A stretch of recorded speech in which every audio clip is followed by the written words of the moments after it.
What's a fear that you've had to overcome, and how did you do it? What does choosing love look like to you when the feelings aren't always there? Like growing up, I saw just toxic, Yeah. bad, like just fighting all the time, and like, all kind of just negative. I do have kids.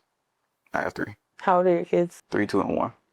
Welcome to The Right Connection, the show where we bring singles together for a unique blind dating experience.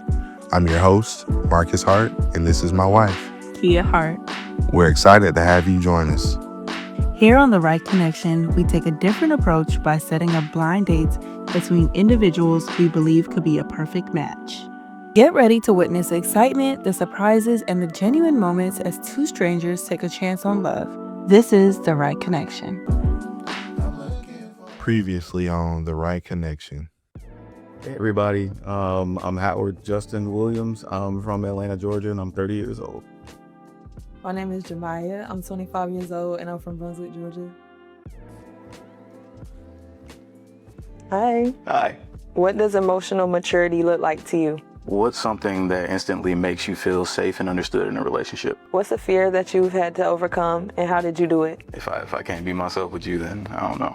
Right. Like I was so scared to talk to anyone. I went through like a long period of isolation.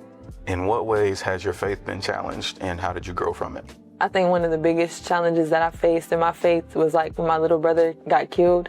For a long time, I didn't speak to God after that. I've had plenty of them, to be honest with you, but I say the most recent one, I was homeless for the 7th time in my life. And I had lost literally everything. My equipment got stolen. I was living in a storefront with no electricity. I had no friends no more. Like everybody was just gone. The little job that I had working at a studio wasn't really paying nothing, so I couldn't really do anything with it. I was looking for jobs when nobody hired me. I was just literally by myself, and I was just like, God, like, I know that this ain't what you got for me. Like, I didn't have so many prophecies about, being in front of people and going overseas and junk. And I'm like, so where is that? Like, am I supposed to walk overseas? Like Jesus did, like swimming in the ocean? Right. I'm like, nah, man, And for a while, like, I was angry with God. Cause I'm like, bro, like, why me? Why I gotta go through this all the time? But the way that I grew from it was, changing my mindset. Cause I'm like, if it is me, then there's something that's gonna come from this. There's somebody that's gonna benefit from it. When I get out of it, I'm out of it now. But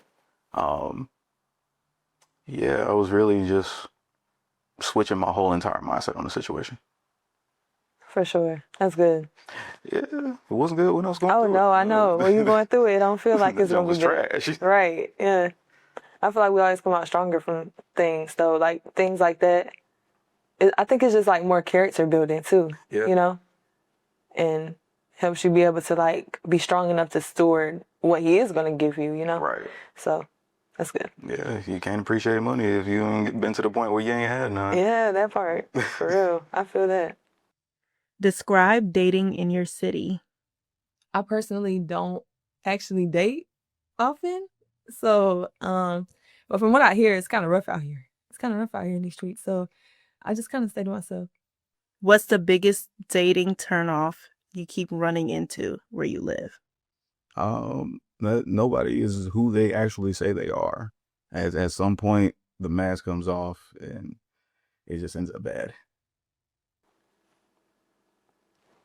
Tell me about a significant moment in your life that completely changed the way that you see love, excuse me. I'd say my first time seeing a happy marriage. Because the way that I grew up, I ain't grew up seeing happy marriages. Everybody was always arguing, always against each other. My parents, they split, so it was like, and then the way that my uncle told me, because I used to live with him, he was like, it's not the man who has the biggest toys that wins, but the man who has the most toys. And I'm like, so is that how you view your marriage, bro? Like, what? Wow. Like, I'm in high school. Like, why would you tell me that?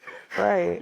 So when I started going to the church that I go to now, and Like seeing all the marriages that are like real and authentic and they genuinely love each other for real. Like ain't no funny business going on. Like I done been around them outside of church, you know, been in their houses, been around them individually. And it's just like, this junk exists. Okay. Wow. All right. All right. I want what they got, you know? Yeah. Yeah. I think for me, what changed the way that I seen love, can I look at this real quick? Hold on. Okay. I can't think of one specific moment, but what did change the way that I see love is just knowing, like reading more about God in the Bible and stuff and knowing what he says love is and how Jesus displayed love. It was nothing like what I thought love was, because similar to you, like growing up, I saw just toxic, bad, like just fighting all the time and like, you know, all kind of just negative, bad experiences with that. So seeing the way that Jesus displayed love to people was like, I'm supposed to be like that? And like, we're supposed to be like that? Like, that's how we supposed to be as people to each other. So at first it was like, that seemed kind of like not achievable. But you know, like God slowly, he chips away and he does what he does. And so, yeah, that completely changed the way that I saw loving like everybody. That was a better answer than mine. No, I like your answer too. That's real too. I mean, facts, but still. Yeah. That was a fire answer. What's a green flag you've learned to look for while dating? That's a good question. A green flag that I've learned to look for while dating. Honestly, if they say that they believe not only in God but in Jesus, that's one of the biggest green flags that I have ever seen. A green flag that I look for while dating is emotional intelligence, just being able to communicate in rocky situations. One thing I'm not settling on in my next relationship is just character in relationship with Christ and being in full submission to Christ. What's your attachment style? Are you independent, very connected, or somewhere in between?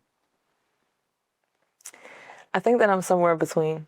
I think like when I feel secure, I do like to be around the person that I love, but I also do enjoy my independent time as well. So, just somewhere in between. Because there's times where I want to, you know, do things together, and there's times where I'm like, hey, you know, I need to go over here and just do me for a little bit. You know what I'm saying? I need some time to myself, regroup. Mm-hmm. I feel that though, because like honestly, I'm pretty much the same. Like especially when I'm like, if I'm in a mode where God has me doing something like kind of creative, then I'm like, all right, everybody, don't talk to me for like 5 minutes. Like just let me get this out. Or if I get overwhelmed, then I'm like, let me breathe. You know. So I get it. I'm the same way. Me too. Exactly.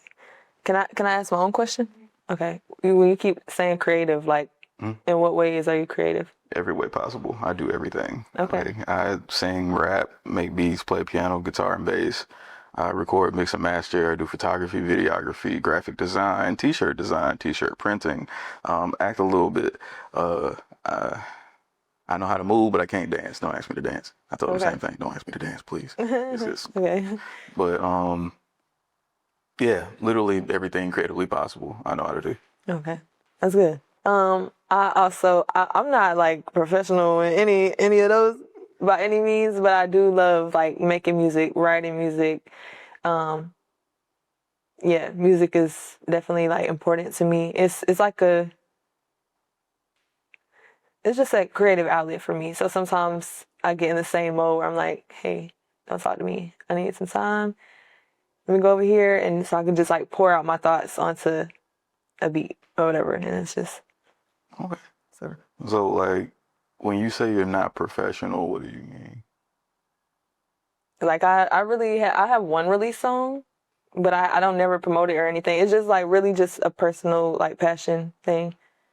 That doesn't mean that you're not professional. That's true, because I guess that's kind of like for everybody, I guess. But it's not, I mean. Yeah. I was about to say, just like raise the bar on how you present yourself. Don't say that you're not professional, because I mean, if you release a song, that sounds professional to me. You're right. Yeah. I like that. Thank you. That's encouraging. I don't know who turn it was. Okay, yeah, I think so too. What's a lesson you've learned from past relationships? Go to God first Mm. in everything, even before you even talk to the person. Just go to God first. Yeah. I think that's mine too. Yeah. Yeah, definitely keep yeah. I think it's better to be in God's perfect will than his permissive will. Yeah. And yeah, I agree. Same. Yep. Mm-hmm. I can tell you got like memories going. Mm-hmm. I'm like, oh man. I know, me too. Ooh. I do want to ask another question. We'll keep rolling. I know you brought up kids before. Mhm. Let's touch on that dynamic about what are your kids when it's you? Do you have any kids? And what does a healthy parenting style together look like? And what does co-parenting look like? I do have kids. I have 3. Okay. Yeah. And parenting has not been an easy route because they don't make it easy. Like I haven't seen my kids in a minute, and that's not by choice, but in a perfect world, parenting for me would be I would be in my kids' life every day, you know. Yeah, just watching them grow, guiding them. But I would love for it to be a 2-parent household, but that's just out of the question with their mom. So Describe dating in your city. Trash. Explain why. Oh man, because it's hard to find someone who, one, accepts kids that aren't theirs. 2, is actually like serious about it, and 3, actually like believes in God for real. Because everybody, get into all that, but Okay. How old are your kids? 3, 2, and 1. Okay. They're babies. Yeah, kind of. Okay. Well, not kind of, but yeah.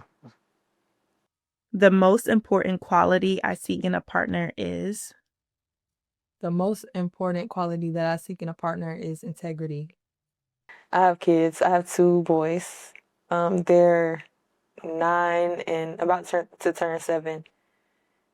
Parenting, like co-parenting, is not really a factor per se. Like they talk to their dad and stuff, but it's not really like we're not from here, so Right. yeah, that thing. I have a question based off that too. Do you want more kids? I think like I could probably do 1 more, but I don't know. I think I'm kind of like, I wouldn't say scarred, but somewhere around that when it comes to like having kids, because I don't want to repeat the same cycle. I feel that. What I feel about the you? same. I feel the same way. Like I think maybe 1. I think I would probably want another one. Like in my kingdom marriage, but like I don't know. I'm more so like cross that bridge when we get there. Yeah, it's just like, Yeah. hey, if God presented Yeah. and it becomes a thing, then sure. But right now, if I can help it, keep it locked down. Yeah, no. Yeah, I think for me it'll probably be a little minute. Like I'm trying to get work on myself more so Yeah. right now. So That's completely understood. So, yeah, you said you're not from here. Where you from? I'm originally from Brunswick, Georgia. You know where that's at? Yeah, that's far. Yeah, it's like 5 hours maybe. Yeah, that's far. Yeah, and then but I moved here from Savannah, which is only like an hour from Brunswick. So where are you from? I'm from here. You're from here? Okay. No, well, not like Stone Mountain, but I'm like from Griffin. Okay. But I just say Atlanta because it's still Metro Atlanta area. Right. Nobody knows where Griffin is. So Yeah. it's just Atlanta. Right. But What do you feel is your God-given purpose, and how are you walking in it? these are some good questions. Oh my gosh. My God-given purpose is to work with youth, you know, and like so far the way that I'm walking in it is I teach, you know, so I'm around kids like all the time, and they get on my nerves a little bit. But I love them, you know, and I do my best, even though I'm not supposed to bring up God in the school system. I do it anyways. I'm like, what are they gonna do? Fire me? But don't fire me. If y'all watching, don't. Okay. You know, but I do believe that God placed me there, so I'm not really afraid to get fired. If I get fired, then God will provide something else. But like that's how it's been the majority of my adulthood, is just being around kids, teaching kids, you know, that type of thing. Also ministering and training at the church that I go to, getting ready to walk into youth pastor. Okay. I don't want to say that too loud. Why? Because that's heavy. That's a heavy calling, but I've known for a long time. I just didn't want to accept that. Because who wants to accept pastoralship? Is that a word? Pastoralship? Yeah, I think. Somebody pull up dictionary.com. But yeah, it's not something that I would willingly just be like, oh, I want to be a pastor. Nah. It's a call. Yeah. And it's been hard every step of the way, but you know, it's shaping me to who God wants me to be. So, okay. How about you? I feel similar. I think there's more than one lane or avenue that God will have me in. I think, like, it's funny you said that. I actually recently was looking into joining my church's like teen ministry. Because I'm very passionate about like the teenage age. I feel like it's so detrimental to so many people. It can like, that's where you come to like a crossroad almost. And it's like, am I going to go this way? Am I going to go this way? You know, or at least in my life, that was that way. So I do feel like a call to kind of teach and lead, especially like young girls or, you know, teenage girls and stuff, just kind of by like my experiences, share my testimony. I believe in the power of the testimony. Facts. And so that, and also like even just women too. I think those are the two avenues that I really am the most passionate about. That's dope. Yeah. That's really dope. And I think I forgot a part of the question. How am I walking in it? Yeah. So I think like in my regular life, I teach a lot, like just with like people that I come across and have conversations with. Like I said, my church just moved to a new building, so like that kind of the teen ministry stuff was kind of like on pause or whatever. But I am intending on joining the teen ministry for sure. 2819? Yeah. Okay. Like, wait, you go there? No. Oh, okay. I have a friend that goes there. What does choosing love look like to you when the feelings aren't always there? Choosing love when the feelings aren't there is just still showing up. You know, like I committed to this person. And that's why I think it's so important to build a foundation, because it's like, we know what we're standing for. You know what I'm saying? So it's not like we in it just for the feelings. We're in it because we're in this for the long haul. We have this foundation built between the three beings, like, you know, the wife, the husband, and God. And so just still showing up, whatever that may look like in the day-to-day life, still choosing that person and not moving based off of emotion or feelings. Yeah. Honestly, I'd say the same. It was like, 'cause at the end of the day, you could be mad, you can be upset, you know, but you can still choose to show love to that person, you know, even if you got to do it grumpy, right? You know, yeah, it reminds me of like some like reels that I saw, where the guy would be upset with his wife or his girlfriend, and he would always like cover up corners for her so she wouldn't bump her head, you know, or you know, ask her what she want to eat, still get her flowers. Oh my gosh, I blame you for that. But he would do it like with a frown on his face, you know. But I'm like, okay, But he's still doing it though. Exactly. Yeah. You know. So yeah, I'd say that you know. So Covers take your that. flowers. Basically. Yeah. Yeah, I feel that. All right, so we first enjoyed y'all on that. Here is a moment of truth. On the count of 3, whatever makes you easy, happy, you can look at me, look at each other. But on the count of 3, we will need to know if it's a match. All right? 1, 2. What's the biggest challenge you face dating in Atlanta, and what keeps you hopeful? Okay. One of the biggest challenges I've faced while attempting to date is just finding someone that I feel like is compatible with me and character-wise and in a relationship with Christ. So what keeps me hopeful is the fact that I know if God is working on me, he's working on somebody out there, you know, to be a partner for me. So I look forward to that. 3. Yeah. Yeah. It's a match. I was nervous when you didn't say nothing. I was like, oh no.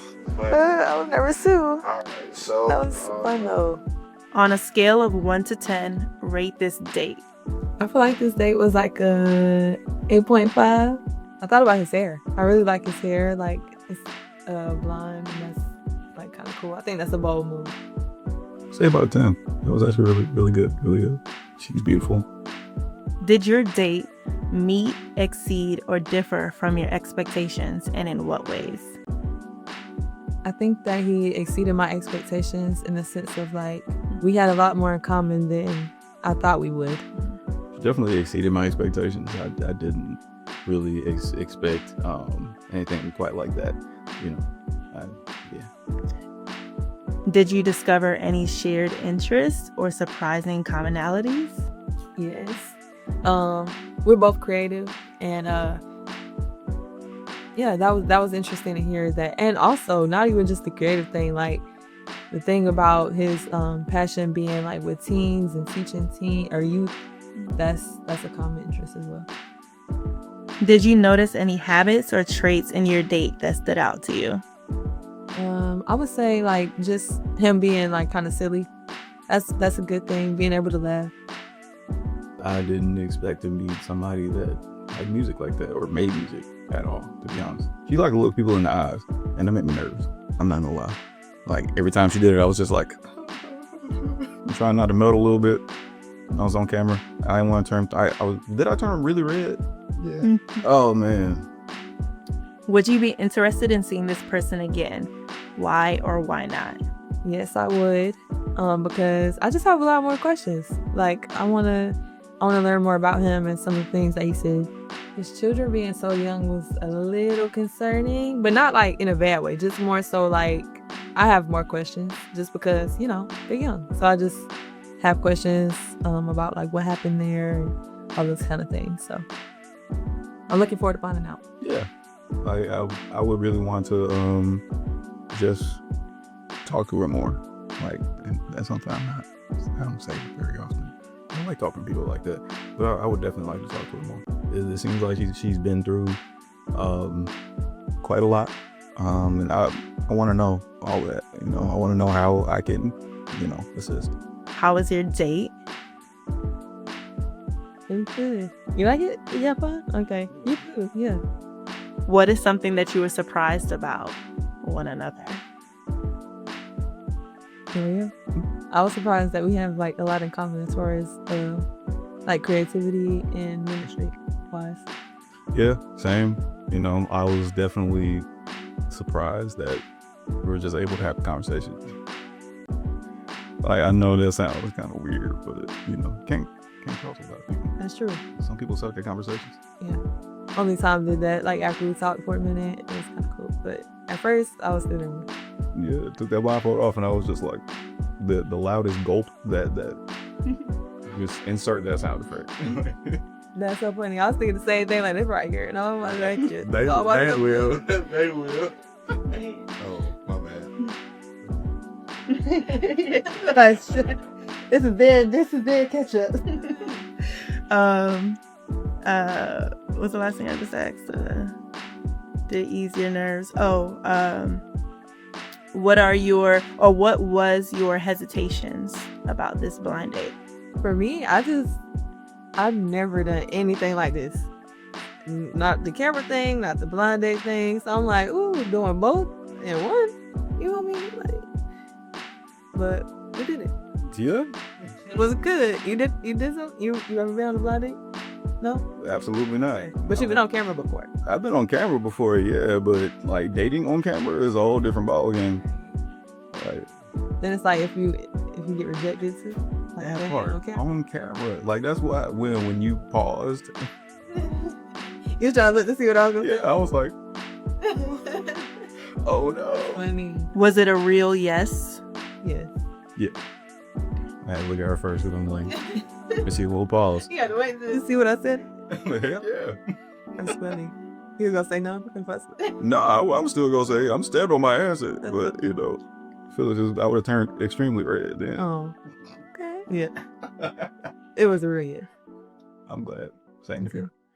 Thank you for joining us on this episode of The Right Connection. We hope you enjoyed watching our participants' journey to find a meaningful connections. Think you have what it takes to find the right connection? We're looking for singles ready to embark on their own journey to love. We'd love to hear your thoughts on today's episode. Share your favorite moments and insights in the comments below. Don't miss out on future episodes. Subscribe and turn on notifications so you're always in the loop. Thank you for watching, and we'll see you next time on The Right Connection.